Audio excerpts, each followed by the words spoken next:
"There's a drug in your drink," the young slave whispered, forever altering the fate of everyone on the Caldwell plantation. 5 words of desperate courage that ignited a powder keg of deadly secrets. In a world where power meant everything, this single act thrust Abigail into the center of a lethal game between master and wife. What began as a warning would unveil a web of poisonings, betrayal, and a marriage built on lies. But no one, not even Abigail, could have predicted the devastating truth that would ultimately be exposed. Abigail had been watching Mistress Eleanor for weeks, her observant eyes catching what others missed in the shadowed corners of the grand Caldwell mansion. At first, it seemed innocent enough. The mistress's peculiar interest in herbs and tonics could be explained away as a lady's fascination with medicine. But then Abigail noticed the pattern. The careful way her delicate, ring-adorned hands lingered over Master Caldwell's glass. When no one was looking, the practiced precision with which she extracted tiny vials hidden in the folds of her expensive sleeves, the almost imperceptible smile that crossed her rouge-tinted lips when he took his first sip, followed by that hungry, expectant gaze as she watched him drink. Tonight was different, though terrifyingly different. The mistress had added more drops than ever before, her hands trembling slightly with what Abigail recognized not as nervousness, but barely contained anticipation. The liquid in the crystal tumbler seemed to absorb the candlelight, swirling with dark promises as Master Caldwell lifted it from the silver tray. Master Caldwell, oblivious to the danger mere inches from his lips, raised the crystal tumbler with his customary arrogance. His face, flushed from an afternoon of barking orders under the merciless Louisiana sun, showed no hint of suspicion toward the woman seated across from him. Abigail's heart pounded against her ribs, like a trapped animal fighting for escape. Her palms grew slick with sweat as she stood frozen in the corner of the dining room, officially invisible yet seeing everything. If she spoke, punishment would be swift and merciless. A slave accusing the mistress was unthinkable. If she remained silent, she'd be complicit in murder. Another secret to carry to her grave. The seconds stretched like years as the glass inched closer to his mouth, the amber liquid almost touching his lips. "There's a drug in your drink," she whispered, the words escaping before she could reconsider. Her voice barely audible, yet somehow filling the cavernous dining room like a crack of thunder. The glass froze mid-air, suspended in the sudden tension that electrified the room. Master Caldwell's eyes, cold and calculating like a predator's, shifted first to Abigail, pinning her in place with their intensity before slowly turning to his wife.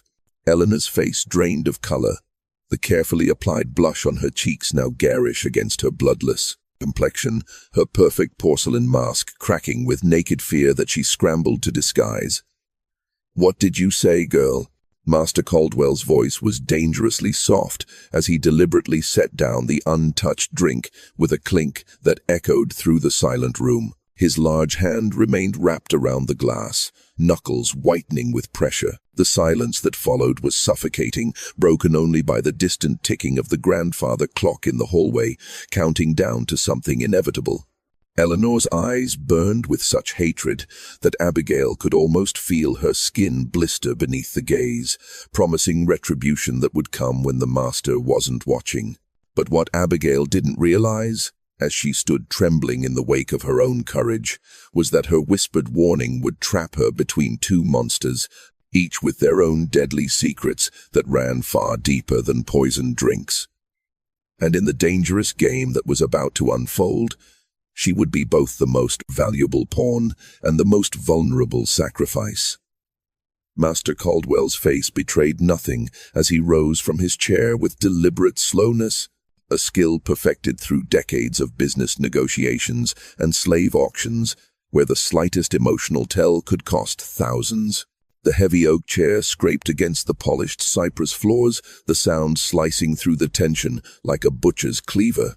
He was a man accustomed to power. It radiated from him even in this moment of potential vulnerability, from his immaculately pressed waistcoat to the signet ring that had broken teeth when backhanded across servants' faces. "Leave us," he commanded the other house slaves who stood frozen along the damask-papered walls. Their eyes carefully lowered, yet missing nothing. They vanished instantly, a choreographed exodus of silent footsteps and bowed heads, grateful to escape the storm gathering in the dining room like thunderclouds over the Mississippi. Only Abigail remained, her feet seemingly rooted to the floor by his unspoken command, her heart hammering so loudly she feared both master and mistress could hear it. "My dear Eleanor," he said, his voice honeyed with dangerous courtesy as he circled the table toward his wife. Each measured step, a predator's approach. The candlelight caught the silver at his temples, casting shadows that deepened the lines of his face into something almost demonic. "Would you care to explain why our Abigail believes my drink to be compromised?" The final word hung in the air like the blade of a guillotine. Eleanor's recovery was remarkable, a testament to years of deception and the finishing school education that had taught her to hide her true nature behind a lady's perfect mask. Color returned to her face in carefully controlled increments as she laughed, the sound like crystal breaking against marble. Her hand fluttered to her throat, where a sapphire pendant rested against skin as pale as the pearls woven through her auburn hair. "The girl is clearly confused, Charles. Perhaps she's been sampling the cooking sherry again." She turned to Abigail, eyes glittering with malice as sharp as the letter opener she kept in her writing desk. "Aren't you, girl? Or perhaps it's something else, jealousy maybe? We all know how these young ones develop inappropriate attachments." Her smile was a weapon, promising retribution that would come when witnesses were gone. Master Caldwell stopped directly behind his wife's chair, his large hands coming to rest on her shoulders with a possessiveness that spoke of ownership rather than affection. To anyone else, it might have looked like an intimate gesture between husband and wife. Abigail knew better. She had seen those same hands break a man's jaw for dropping a crate of tobacco last spring, had watched him wipe the blood from his signet ring with the same handkerchief he now had folded in his breast pocket. "I don't believe she is confused at all," he said softly, his voice carrying the quiet certainty of a man who had built an empire on calculated risks and brutal efficiency. "In fact, I believe Abigail has just proven herself the most valuable person in this household." His fingers tightened imperceptibly on Eleanor's shoulders, a silent warning that made her stiffen beneath his grip. "Bring me the drink, Abigail." With trembling hands that she prayed wouldn't betray her, Abigail carried the crystal tumbler to her master, careful not to spill a single drop of the evidence. The distance across the Turkish carpet seemed to stretch for miles, each step carrying her deeper into the dangerous currents between husband and wife. He took the glass without touching her fingers, a small mercy in a night suddenly filled with unpredictable dangers. "Now fetch Dr. Reynolds from town," he instructed, his eyes never leaving his wife's face, studying her like a specimen pinned to velvet. "Tell him it's urgent." A muscle twitched in his jaw, the only indication of the rage simmering beneath his controlled exterior. "Tell him I need him to examine a suspicious substance." And Abigail, his voice stopped her retreat. "Take the fastest horse. Time may be of the essence." As Abigail fled the room, gathering her skirts to run the moment she was out of sight, she heard Eleanor's voice rise in protest, a desperate soprano quickly silenced by whatever expression crossed her husband's face. The heavy dining room door swung shut behind her with the finality of a coffin lid. What Abigail couldn't know as she raced toward the stables, the cool night air burning her lungs, was that Master Caldwell had suspected his wife for months, the unexplained illness after meals they shared, the curious deaths of 2 hunting dogs that had lapped from his water cup, the strange metallic taste he occasionally detected before switching glasses with servants. Her warning had given him exactly the evidence he needed to spring the trap he'd been meticulously setting. The real question, which would haunt the plantation for years to come, was why he had waited so long to act, and what darker purpose lay behind his calculated patience in the face of repeated attempts on his life. and as the night deepened across Caldwell Plantation, no one yet realized that the most dangerous person in the house was neither the husband nor the wife, but someone else entirely, watching from the shadows as their carefully laid plans began to unravel. The plantation's gravel drive crunched beneath the doctor's carriage wheels, just as the grandfather clock in the foyer struck midnight, its sonorous chimes echoing through the cavernous halls of Caldwell Manor like a funeral knell. Dr. Reynolds, a gaunt man with spectacles that caught the lamplight like tiny moons, stepped down with his worn leather medical bag clutched tightly in one hand, the leather cracked and stained from years of attending to the area's most desperate cases.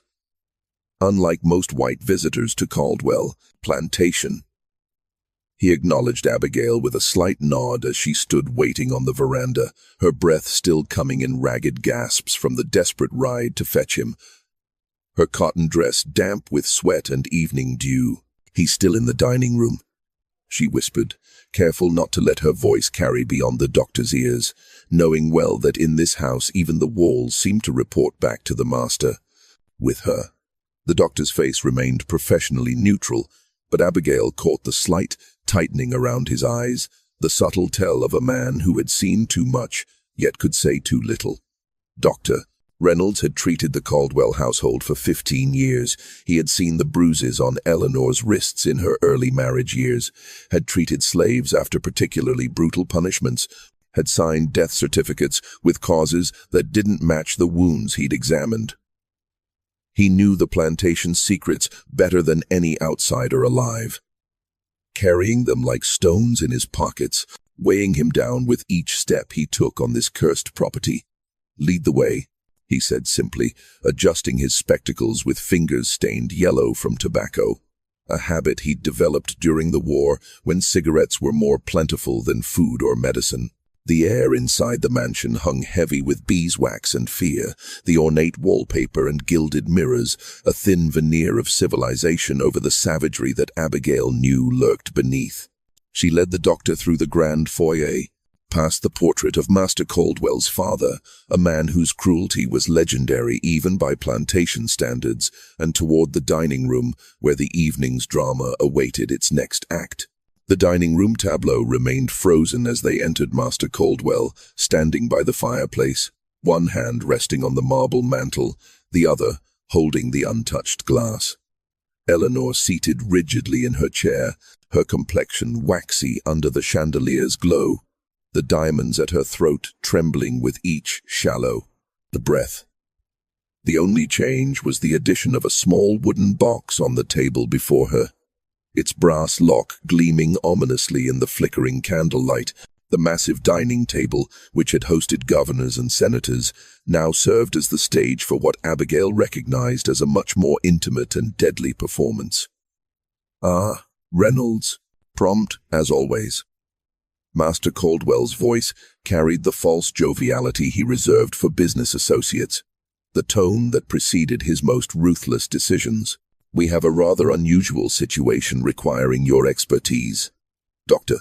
Reynolds set his bag on the table with a soft thud, the worn leather incongruous against the polished mahogany that had been shipped at great expense from the West Indies. "So, I gathered from your urgent summons, I trust no one is in immediate danger." His eyes flicked briefly to Eleanor, assessing her as both doctor and confidant. "My devoted wife appears to have developed an interest in chemistry." Master Caldwell's smile never reached his eyes as he extended the glass, the amber liquid catching the light like trapped fireflies. "I'd like you to analyze the contents of this drink. I believe you'll find it contains more than just my favorite bourbon." Eleanor's laugh was brittle, the sound of ice cracking on the river during an unseasonable thaw. "This is absurd, Charles. You're embarrassing yourself in front of the doctor based on a slave girl's confused accusation." Her fingers twisted the lace handkerchief in her lap, the delicate fabric threatening to tear under the pressure of her perfectly manicured nails. Nails that Abigail had personally filed and painted just yesterday, listening to the mistress hum softly to herself as though she hadn't a care in the world. Dr. Reynolds accepted the glass carefully, raising it to the light and studying the amber liquid, his nostrils flaring slightly as he detected something beyond the expected aroma of expensive spirits. "And the box?" he inquired, nodding toward the wooden container that seemed to draw all eyes in the room like a lodestone, found in my wife's private writing desk. "Locked. Until now." Master Caldwell produced a small key from his waistcoat pocket, twirling it between his fingers with the casual dexterity of a man accustomed to holding the power of life and death. "I believe you'll find its contents illuminating, perhaps even familiar to a man of your medical background." As the doctor moved toward the box, Eleanor suddenly rose, her chair toppling backward with a crash that made Abigail flinch, the sound like a gunshot in the tension-filled room. "This is outrageous. You broke into my personal belongings? Based on what?" The word of she caught herself, glancing at Abigail with a mixture of hatred and something else, fear, perhaps, or even a desperate plea for alliance. "Sit down, Eleanor."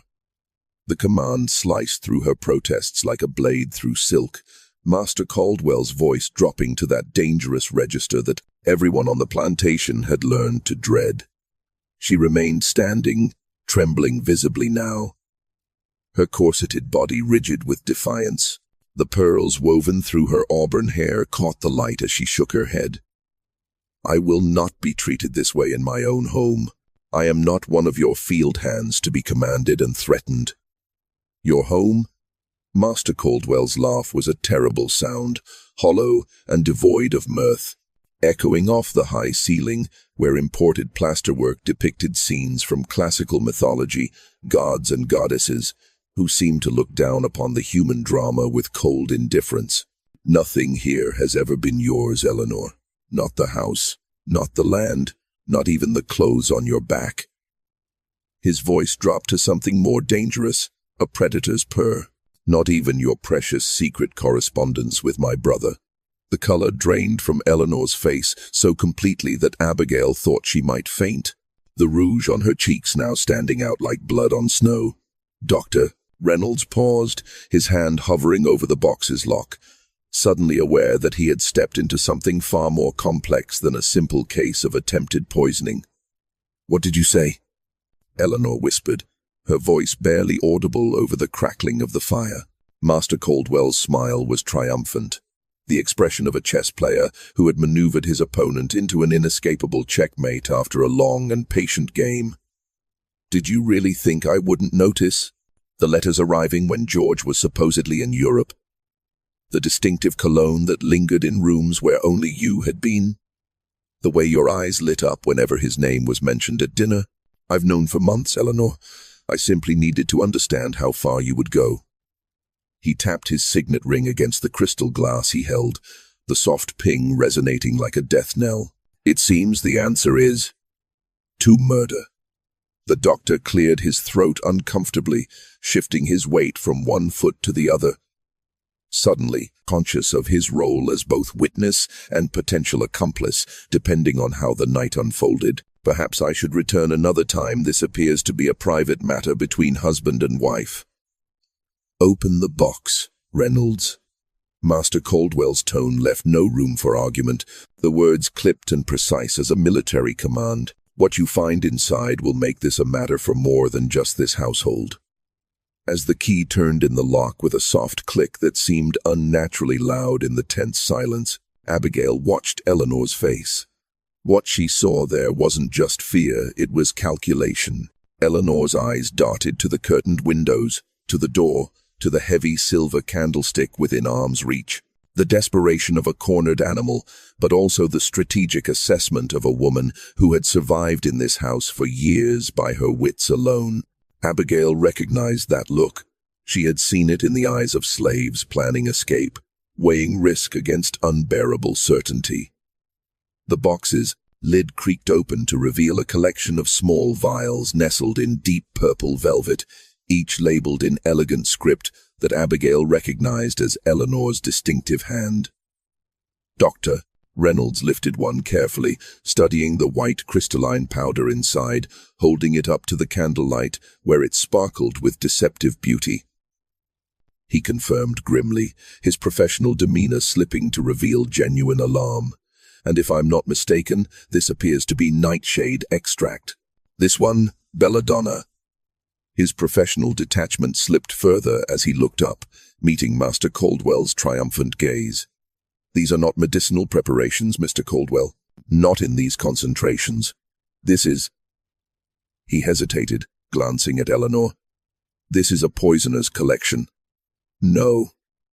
Master Caldwell agreed softly, his voice almost gentle now that victory was assured. They are not. They are evidence of premeditation, of malice aforethought, as the lawyers would say. Eleanor's hand shot out for the candlestick, but her husband was faster, years of horsemanship and hunting giving him reflexes that belied his substantial frame. His fingers clamped around her wrist with brutal force, the sound of bone grinding against bone causing Dr. Reynolds to wince in professional sympathy. I wouldn't, my dear. You've already given the good doctor enough evidence to hang you 10 times over. The authorities in New Orleans will be most interested in this collection, particularly given the mysterious ailments that have plagued me these past months. What happened next occurred so quickly that Abigail would later struggle to recall the exact sequence, the images blurring together like watercolors in rain. Eleanor's free hand emerged from the folds of her dress, holding something small and metallic that caught the candlelight. A pearl-handled letter opener that Abigail had seen countless times on the writing desk, never imagining it as a weapon. Master Caldwell jerked backward, but not quickly, enough to avoid the slash that opened his cheek in a bright line of crimson, the blade catching just below his eye and tracing a path to the corner of his mouth. He roared with pain and rage, releasing Eleanor's wrist to clutch at his bleeding face, blood seeping between his fingers and staining his immaculate cravat. You treacherous whore, he bellowed, his composure shattered, revealing the violent man that Abigail and the other slaves knew lurked beneath the gentleman's veneer. Eleanor bolted toward the door where Abigail stood frozen in shock, her mistress's normally perfect coiffure coming undone, tendrils of auburn hair escaping like flames around her pale face. Their eyes met for a fraction of a second, mistress and slave, both trapped in different ways by the same man, both understanding in that instant that tonight had changed everything. Then Eleanor shoved past her into the darkened hallway beyond, the scent of French perfume and fear lingering in her wake. Stop her, Master Caldwell bellowed, blood streaming between his fingers and dripping onto the Turkish carpet, each crimson drop worth more than Abigail would earn in a year. Don't let her reach the stables. Dr. Reynolds moved toward him with professional instinct, reaching for his medical bag. Let me see that wound. It's deep and dangerously close to your eye. Damn the wound. Don't let her escape. Master Caldwell pushed the doctor aside with such force that the older man stumbled against the dining table, sending crystal glasses toppling and shattering on the hardwood floor, the sound like distant gunfire. But it was too late. The front door slammed in the distance, followed by the sound of running footsteps on the gravel drive. By the time Master Caldwell reached the veranda, blood still flowing freely down his face and neck, a horse's hoofbeats were already fading into the Louisiana night, disappearing into the cypress swamps that bordered the eastern edge of the plantation swamps that had swallowed runaway slaves for generations, their bodies never to be recovered.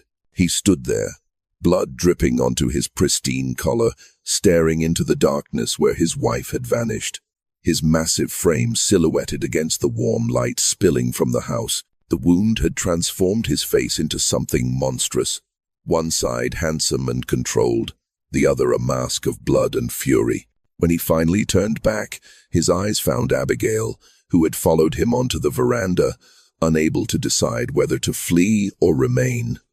You, he said, his voice eerily calm, a stark contrast to the chaos of his appearance. You're coming with me. Abigail felt her blood turn to ice, her momentary hope of being forgotten in the confusion instantly extinguished. "Sir, we're going to find my wife." His smile was terrible to behold, splitting his wounded face into a grotesque parody of mirth, blood staining his teeth pink in the lamplight. "And my brother, you know her better than anyone. Her habits, her thoughts, her weaknesses. You'll help me track her, or I'll have the overseer give you a lesson in loyalty that will make what happened to old Moses seem like a Sunday picnic." Abigail's stomach clenched at the reference to Moses, a field hand who had been whipped to death last summer for allegedly planning an escape.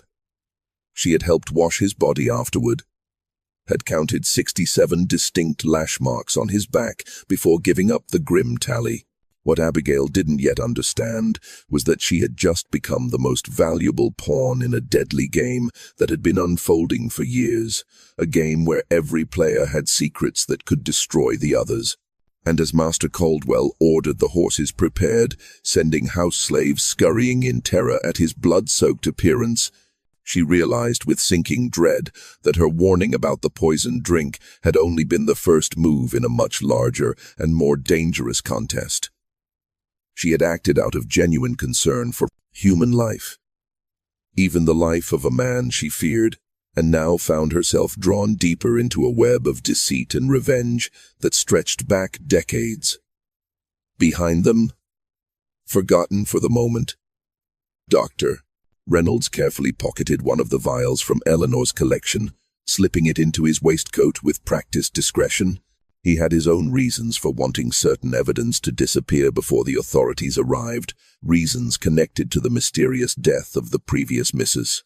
Caldwell, 15 years earlier, and the diagnosis he had falsified at Charles Caldwell's insistence. The first, Mrs. Caldwell's symptoms had been remarkably similar to those Charles had been experiencing recently, a fact that the doctor suspected was no coincidence. There were layers to this conspiracy that even Charles Caldwell, for all his cunning, had not yet unraveled. As Dr. Reynolds gathered his medical bag and prepared to treat the master's wounded face, he caught Abigail's eye across the foyer. Something passed between them, a moment of shared understanding, perhaps, or a silent acknowledgement of their respective roles in the unfolding tragedy. The doctor gave her an almost imperceptible nod, his eyes communicating what his position would never allow him to say aloud. "Be careful. Nothing is as it seems." The night was far from over, and its darkest hours were still to come. As the plantation bell began to toll, summoning the overseer and field hands to join the search, Abigail sent up a silent prayer, not for her own safety, but for the strength to navigate the treacherous currents that threatened to drown them all. Whatever game was being played in the big house, she knew with cold certainty that people like her were always the first sacrifices. Outside, thunder rolled across the distant horizon, promising a storm before dawn. The air hung heavy with the scent of magnolias and blood, a combination that would forever after make Abigail's stomach turn. Somewhere in the darkness, Eleanor Caldwell was running for her life, perhaps toward salvation, perhaps toward an even darker fate. And Abigail, against her will, was about to join the hunt. The storm that had threatened on the horizon broke just as the search party assembled in the plantation's front courtyard. Rain lashed down in silvery sheets, transforming the manicured grounds into a treacherous mire within minutes. The carefully tended roses, Eleanor's pride, bent under the onslaught, petals torn and scattered across the gravel like drops of blood. Lightning split the sky with jagged brilliance, momentarily illuminating the grim faces of the men gathered before the main house. The overseer, Jonas Fletcher, with his perpetually sweat-stained shirt, and the bullwhip coiled at his side like a sleeping serpent. 4 field hands chosen for their tracking abilities, their expressions carefully blank despite being roused from precious sleep, and 2 of Master Caldwell's business associates who had been staying in the guest wing, now armed with shotguns and an air of barely suppressed excitement at the prospect of a manhunt. The air smelled of wet earth, gunpowder, and fear, a combination Abigail had come to recognize from previous searches for runaways, though never one of such importance or urgency. The torches sputtered and hissed in the downpour, casting wavering shadows that made the familiar ground seem alien and threatening. Even the grand white columns of the main house loomed like pale specters against the stormy sky, the building itself suddenly sinister in its symmetry and scale. Master Caldwell emerged from the house with Dr. Reynolds following close behind, the physician's medical bag clutched protectively against his chest to shield it from the rain. The doctor had done what he could for the facial wound, but the hasty stitches and bandaging gave Caldwell a lopsided, monstrous appearance in the flickering torchlight. 23 stitches in all. Abigail had counted as she held the basin of bloody water, watching the needle dip in and out of her master's flesh, while he refused laudanum, insisting on feeling every piercing reminder of his wife's betrayal. The rain immediately began to soak through the bandage, causing thin rivulets of pink to run down his neck and into his collar, staining the fine linen with diluted evidence of violence. "The mistress has taken the bay mare," he announced, his voice carrying over the storm's rumble, slightly distorted by the swelling of his wounded cheek. "She can't have gotten far in this weather." He gestured toward Abigail, who stood shivering at the edge of the group, her thin shawl offering little protection against the downpour, the cotton dress she'd been wearing since dawn now plastered uncomfortably to her skin. "This girl knows my wife's habits better than anyone. She'll accompany me." Fletcher spat a stream of tobacco juice onto the gravel, the brown liquid immediately dispersed by rainwater. His eyes, small and perpetually bloodshot, narrowed as he assessed the situation with the calculating cruelty that had earned him his position. "With respect, sir. Wouldn't the girl slow you down? I can have my dogs on the trail in 10 minutes. They've tracked through worse than this." His hand moved to pat the pistol at his hip, the implication clear in the gesture. "The dogs would be useless in this rain." Caldwell snapped, the words slightly slurred from his injury. "And my wife isn't some runaway field hand to be tracked and torn apart. I want her found alive and unharmed." His voice hardened, acquiring the edge that Abigail had heard countless times before punishments were meted out in the yard behind the kitchen. "She has much to answer for." Lightning flashed again, followed almost immediately by a deafening crack of thunder that made the horses tethered nearby whinny and stamp nervously. One of the field hands, young Isaac, whose mother had taught Abigail to read in secret when they were children, made the sign of the cross surreptitiously, his eyes darting toward the roiling sky.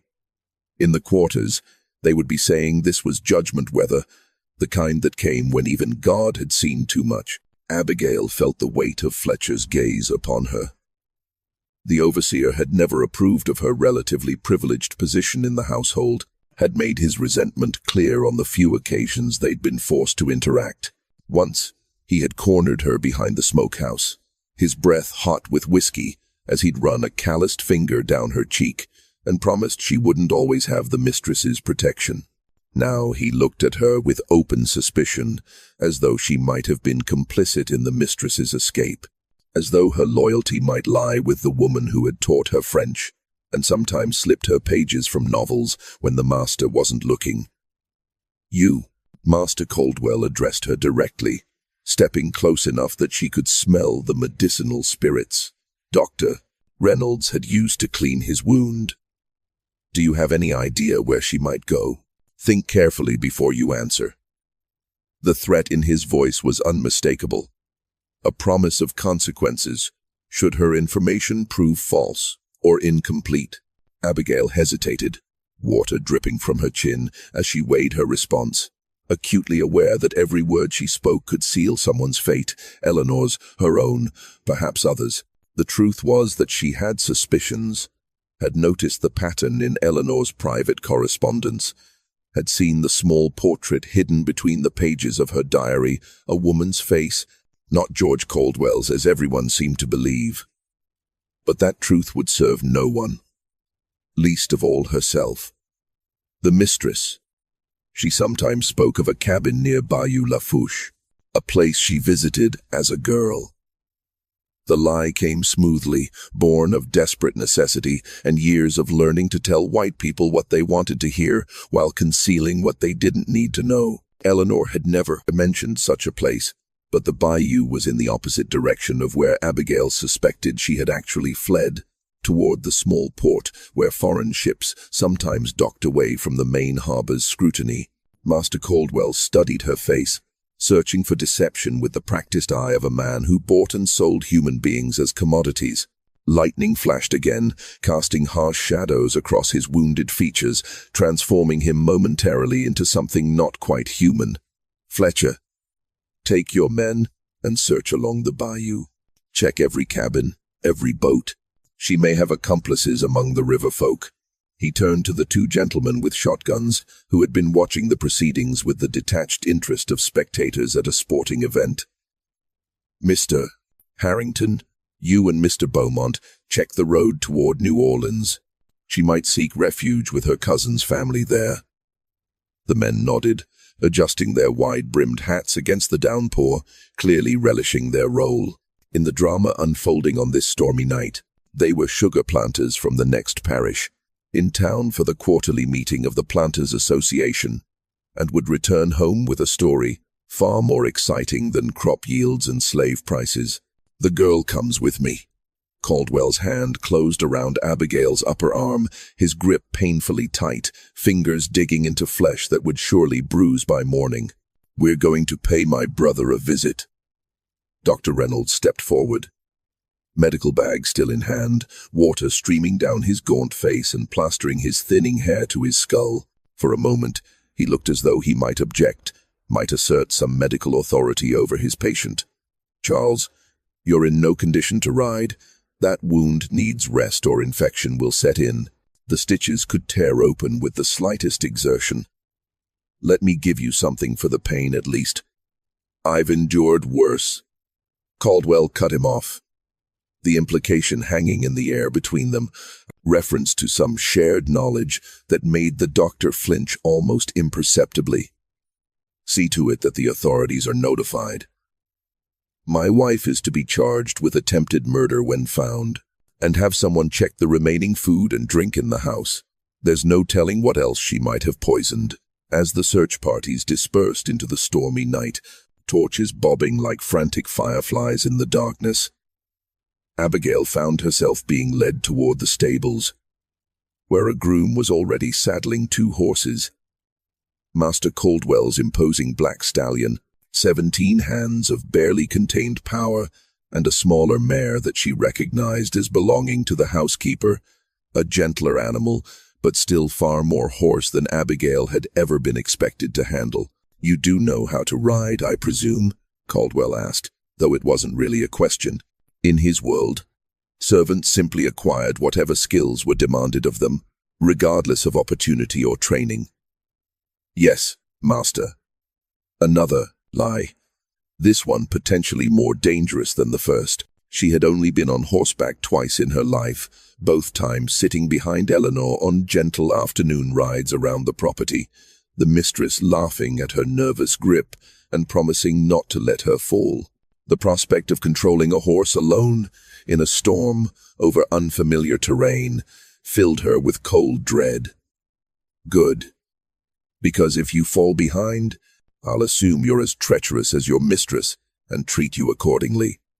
He turned to face her fully, rain streaming down his damaged face and into the collar of his hastily donned riding coat. "Make no mistake, girl. If I discover you've misled me in any way, what happens to you will make Fletcher's punishment seem like a mother's caress." The groom helped her mount awkwardly, her sodden skirts making the task nearly impossible with any dignity. The mare shifted restlessly beneath her unaccustomed weight, sensing her fear and inexperience. As she struggled to find her balance, fingers clutching desperately at the saddle horn, she caught sight of Dr. Reynolds watching from the stable doorway, his expression unreadable in the shadowed light. He raised his hand slightly, and she noticed he was holding something, a small vial that glinted dully despite the darkness. For a moment, their eyes met across the stable yard, and Abigail was struck by the intensity of his gaze, as though he were trying to communicate something vital without words. Then he slipped the vial into his pocket and turned away, shoulders hunched against the rain as he headed back toward the main house, where lamps still burned in every window despite the lateness of the hour. Before she could make sense of this silent exchange, Master Caldwell spurred his horse forward with unnecessary force, causing the animal to leap forward with a snort of protest. Her own mount followed instinctively, nearly unseating her with the sudden movement. She clutched frantically at the reins, remembering, too, late Eleanor's instructions about keeping them loose in her fingers, not pulling back in panic. They thundered down the oak-lined drive, massive trees forming a tunnel of writhing shadows overhead, and turned west, away from the bayou where the other search parties were headed, toward the neighboring plantation owned by George Caldwell, the younger brother, whose rivalry with Charles was legendary throughout the parish. The rain lashed at her face, stinging her eyes and soaking through to her skin, despite the cloak the groom had thrown over her shoulders at the last moment. The darkness between lightning flashes was absolute. The road ahead visible only as a slightly lighter ribbon of mud against the black mass of surrounding fields and forest. How Master Caldwell navigated with such confidence she couldn't fathom, especially with one eye nearly swollen shut from his injury. Perhaps hatred was its own kind of compass, pointing unerringly toward its object, regardless of obstacles or conditions. What none of them knew, not even Abigail, was that Eleanor had indeed fled toward George's property, but had no intention of seeking shelter there. Her destination lay beyond, a place known only to her and one other person, a person whose existence would soon shatter the foundations of the Caldwell dynasty forever. The rumors about George had been a carefully cultivated misdirection, a smokescreen to hide a truth far more scandalous and dangerous in the rigid society of antebellum Louisiana. As they rode through the storm-lashed night, Abigail clung desperately to her mount, each jolting step threatening to throw her to the muddy ground. The mare, sensing her rider's incompetence, took advantage with small acts of rebellion, veering suddenly toward ditches, stopping abruptly to snatch at wet grass, tossing her head to yank the reins through Abigail's numb fingers. Only the animal's instinct to follow Master Caldwell's stallion kept them on the road at all. Behind them, the lights of Caldwell Plantation receded into the darkness, and ahead lay nothing but uncertainty and danger. The rain plastered her clothing to her skin, and the wind carried away her silent prayers, leaving only the thunder to answer her fear. Every hoofbeat seemed to pound out the same relentless message. Survive. Survive. Survive. Miles away, Eleanor Caldwell urged her exhausted mare through a narrow forest path, her face set with grim determination despite the fatigue etched in every line. The letter opener that had wounded her husband was still clutched in her hand, its blade now clean of blood, thanks to the relentless downpour. Unlike Abigail, she rode with the confidence of someone born to privilege, her back straight despite the weather and her circumstances. The pearls had fallen from her hair one by one, like tears along the path of her escape, and her expensive gown was torn and muddied beyond repair, but there was a freedom in her expression that had never been there, before the look of someone who has finally cast aside a suffocating mask. "Not much farther," she whispered to her horse, leaning forward to stroke its rain-slicked neck, feeling the animal's labored breathing beneath her palm. "Just a little more, and then we'll both be safe." The promise was as much to herself as to the mare, a mantra against the fear that threatened to overwhelm her now that the initial surge of adrenaline was fading, leaving room for doubt and the horrifying awareness of what she had done, what she had left behind, what might follow. The small cabin appeared through the trees, a single window glowing with lamplight, a beacon in the storm, a promise of sanctuary. It was a humble structure, nothing like the grand mansion she had fled, built of rough-hewn cypress logs with a sloping roof and a narrow porch. To most eyes, it would appear to be nothing more than a trapper's seasonal dwelling or perhaps a woodsman's retreat. But to Eleanor, it represented something she had never truly known at Caldwell Plantation. Hope, Eleanor's lips curved into a smile as she approached, relief washing over her features like a physical wave, momentarily erasing the exhaustion and fear. She had made it. Against all odds, she had escaped the gilded cage that had been her prison for 7 long years. As she dismounted and stumbled toward the door, her legs nearly buckling after the punishing ride, the light within the cabin shifted, casting a tall shadow across the rough-hewn porch. The door swung open before she could reach it, revealing a figure silhouetted against the warm interior light, a figure in men's trousers and a loose shirt, dark hair cut short against the nape of a slender neck.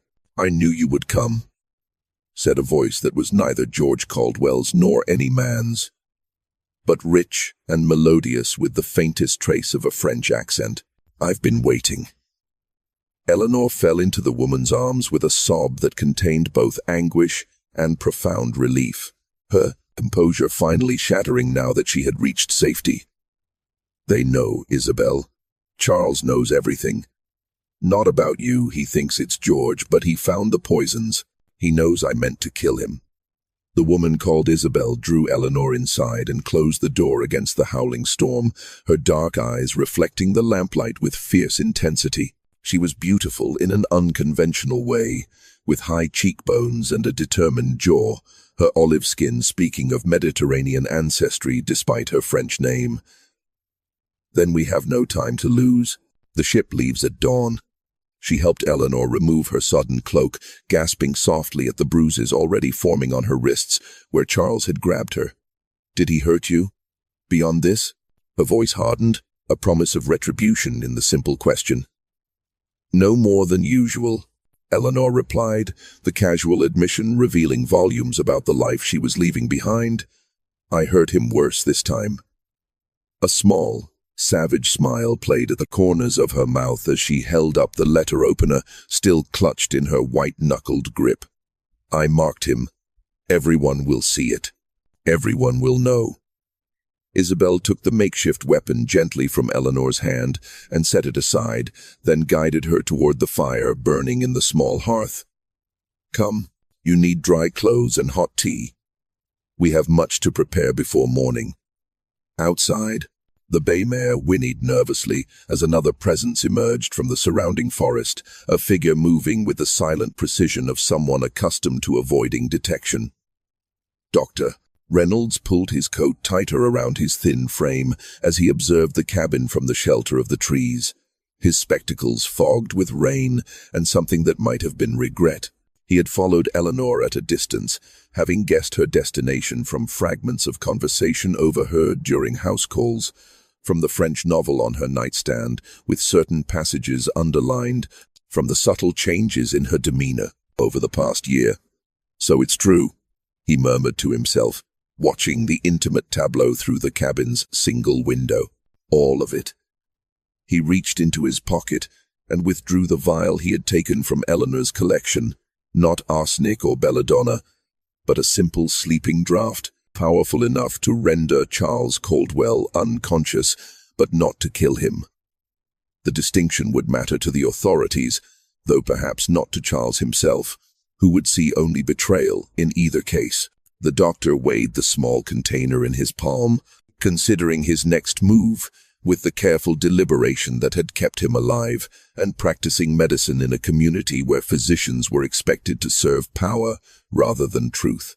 The storm continued to rage, washing away tracks and secrets alike as the night's players moved inexorably toward a confrontation that would leave none of them unchanged. And somewhere on the rain-soaked road between plantations, Abigail fought for balance atop a horse she couldn't control, heading toward a truth she couldn't possibly imagine, a truth that connected her fate to Eleanor's and Isabel's in ways that transcended the rigid boundaries of master and slave, ways that would soon be written in blood and fire across the Louisiana night. George Caldwell's plantation, Belle Vista, stood in stark contrast to his brother's estate, where Caldwell Manor projected power through imposing symmetry and classical grandeur. Belle Vista embraced a more graceful aesthetic French-inspired architecture with delicate ironwork and sweeping verandas that wrapped around the main house like welcoming arms. Even in the relentless downpour, illuminated only by lightning and the occasional lantern, the difference between the brothers' tastes was evident. One mansion built to intimidate, the other to charm. The storm had intensified by the time Master Caldwell and Abigail reached the property's main gate. The wrought iron entrance, featuring an elaborate design, of magnolia blossoms, stood closed against the night, unusual for a plantation that prided itself on hospitality. Caldwell dismounted with a grunt of pain, his wound clearly troubling him despite his stoic facade, and yanked the bell pull with unnecessary force. The sound was swallowed by thunder almost immediately. Abigail remained atop her mare, afraid that if she dismounted, she might never manage to climb back on. Her entire body ached from the unaccustomed exertion, and her hands were raw from clutching the reins. Rain streamed down her face, mixing with tears of exhaustion she didn't dare acknowledge. After what seemed an eternity, a lantern approached from the direction of the main house. A tall figure in oilskins materialized, holding the light high to reveal the visitors. It was Antoine, George Caldwell's head house servant, a man known throughout the parish for his unflappable dignity and fierce loyalty to his master. "Mr. Charles," Antoine acknowledged with the barest minimum of deference. "This is an unexpected hour for a social call. Open the gate, Antoine. I'm here to see my brother on urgent business." Caldwell's voice was tight with pain and impatience. Antoine didn't move. "I regret to inform you that Mr. George is not at home this evening." "Don't play games with me. Where is he?" "Mr. George departed yesterday for New Orleans on business. He is not expected to return until next week." Antoine's expression remained impassive. Giving away nothing, Caldwell stepped closer to the gate, his face contorted with rage and disbelief. "You're lying. He's here. With her. Open this gate immediately, or I'll have it torn down." Antoine's gaze flicked briefly to Abigail, noting her bedraggled appearance with a flash of something that might have been sympathy before his professional mask returned. "I assure you, sir, Mr. George is not in residence, nor has Mistress Eleanor been seen on these grounds. If you wish to leave a message, damn your insolence." Caldwell's hand shot through the bars of the gate, grabbing Antoine's collar and yanking him forward with surprising strength. "Tell me where they've gone, or I'll have you flogged until there's nothing left but bone." Antoine didn't struggle, didn't even flinch despite being pulled against the iron bars. "You have no authority here, Mr. Charles," he said quietly, "and your injury appears serious. Perhaps you should seek medical attention rather than pursuing this misunderstanding in such inclement weather."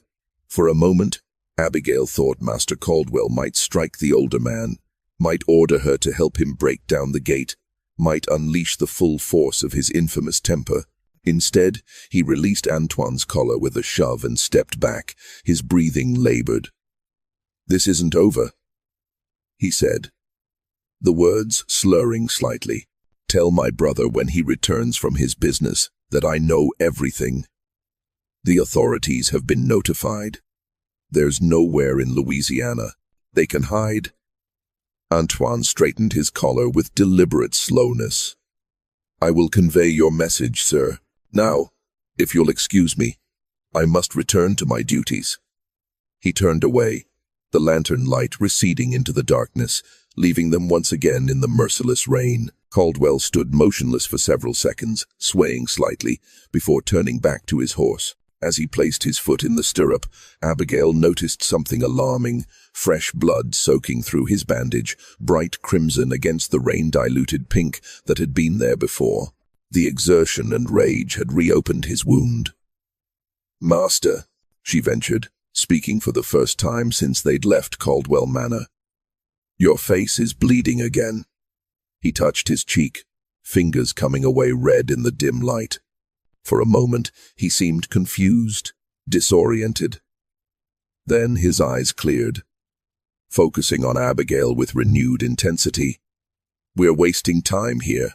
They've gone to the river." "The river, sir?" Abigail's heart sank. The Mississippi was miles away, across difficult terrain made treacherous by the storm. "Port Misere," he said, naming a small, unofficial harbor known for its disreputable character and the foreign ships that docked there to avoid customs duties. "That's where they'll be heading, for a ship." He mounted his stallion with visible effort, grimacing as he settled into the saddle. "We'll cut across the backfields. It's faster than the road." Abigail's grip tightened on her reins in dismay. Cross-country riding in darkness and a storm would be challenging for an experienced horseman in good health. For her, it seemed impossible. For Master Caldwell in his current state, it bordered on suicidal. "Perhaps we should return home, sir," she suggested, desperate enough to risk his anger. "Send word to the authorities to watch the port. Dr. Reynolds said your wound. Do not presume to advise me, girl." His voice had taken on a strange, distant quality. "We ride for the port. Now." He spurred his horse forward, away from the road and toward a narrow path that disappeared into a dense stand of cypress trees. Abigail's mare followed without prompting, leaving her no choice but to hold on and pray. As they entered the tree line, the canopy provided some shelter from the rain, but plunged them into near total darkness, broken only by occasional lightning that transformed the forest into a ghostly labyrinth of twisted trunks and hanging moss. Abigail lost all sense of time and direction as they rode, focusing only on staying mounted as branches whipped at her face, and the mare stumbled over unseen obstacles. Master Caldwell rode ahead like a man possessed, occasionally swaying dangerously in the saddle but never slowing. Once, she heard him muttering to himself, disjointed phrases about betrayal and punishment that chilled her more than the rain ever could. They emerged from the forest onto the edge of a vast cane field, the young stalks barely knee-high this early in the growing season. In the distance, perhaps 2 miles across the open expanse, the faint glow of lights marked what must be Port Misere. The storm was beginning to abate, the rain reduced to a steady drizzle, and the thunder moving eastward. Master Caldwell reined in his stallion, turning to ensure Abigail had kept pace. His appearance shocked her. The bandage had come partially loose, revealing the angry red line of stitches beneath, and his complexion had taken on a grey pallor, visible even in the dim light. He swayed slightly, blinking as though trying to clear his vision. "There," he said, pointing toward the distant lights. "We'll approach from the south, along the riverbank. Less chance of being seen." He reached inside his coat and withdrew a small pistol, checking its priming with unsteady hands. "When we find them, you will identify yourself to my wife. Draw her out if necessary. Understand?" Abigail nodded, not trusting herself to speak. The implication was clear. He intended to use her as bait, knowing Eleanor would be more likely to show herself to a familiar servant than to the husband she had tried to poison. They set off across the field, the going easier on the flat terrain despite the mud that sucked at the horses' hooves.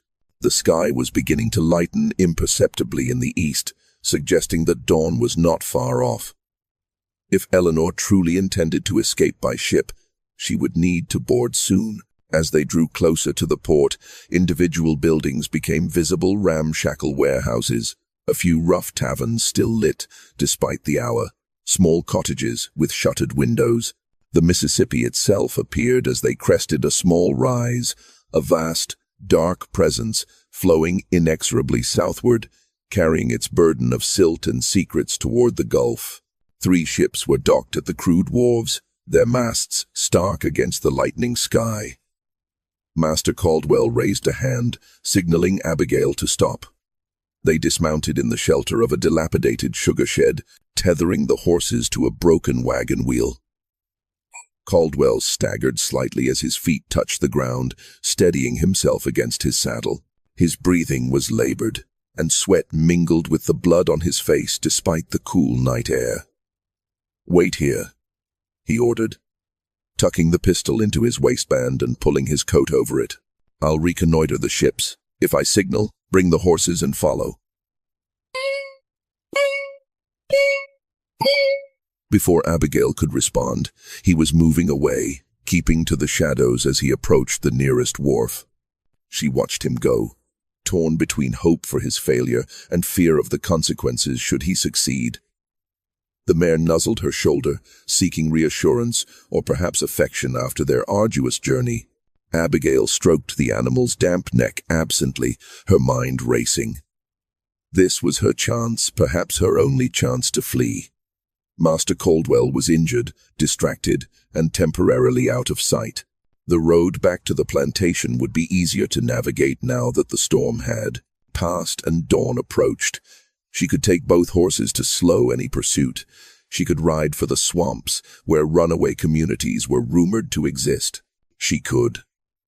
A flicker of movement near the farthest ship caught her eye, interrupting her desperate planning. A small boat was approaching the vessel, a rowboat with 2 passengers. Even at this distance, Abigail recognized Eleanor's distinctive copper hair, now loose and wild around her shoulders. The second figure was smaller, dressed in men's clothing, rowing with practiced efficiency. Not George Caldwell, certainly. But then who?